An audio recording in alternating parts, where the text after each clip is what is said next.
दो बयानी, तीन बयानी और दुश्मन के प्रोपेगेंडा पर काम नहीं करना, उस पे कान नहीं धरने और हम ये इलेक्शन इंशाअल्लाह ताला जीतेंगे।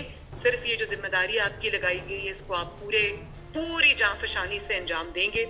बाकी मैं आपसे ये वादा करती हूँ, जो मेरे कायदीन नवाज शरीफ साहब, शहबाज शरीफ साहब जो मेरी ड्यूटी लगाएंगे, वो मुझे आपके पास खुद आना पड़े, मैं सूटकेस पैक करके निकल जाऊंगी और मैं ज़रूर आपकी खिदमत में हाजिर होंगी जमात के लिए। मैं वो करूंगी इंशाअल्लाह ताला।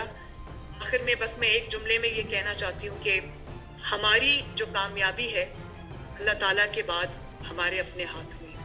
दो बयानी, तीन बयानी और दुश्मन के प्रोपेगेंडा पर काम नहीं करना, उस पे कान नहीं धरने और हम ये इलेक्शन इंशाअल्लाह ताला जीतेंगे। सिर्फ ये जो जिम्मेदारी आपकी लगाई गई है इसको आप पूरी जांफशानी से अंजाम देंगे।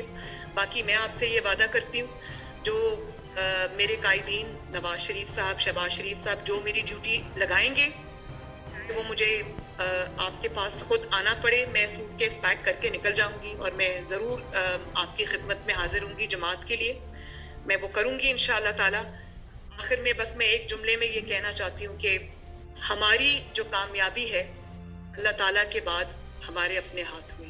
YouTube पर गूगली न्यूज देखने के लिए youtube.com की सर्च बार में गूगली न्यूज टीवी टाइप करें। गूगली न्यूज के पेज पर सुर्ख रंग के सब्सक्रिप्शन वाले बटन पर क्लिक करना ना भूलिए। YouTube पेज पर अपलोड होने वाली वीडियोस से बाखबर रहने के लिए बेल आइकन पर क्लिक कीजिए। आपको हर नई वीडियो के बारे में नोटिफिकेशन मौसूल हो जाएगा।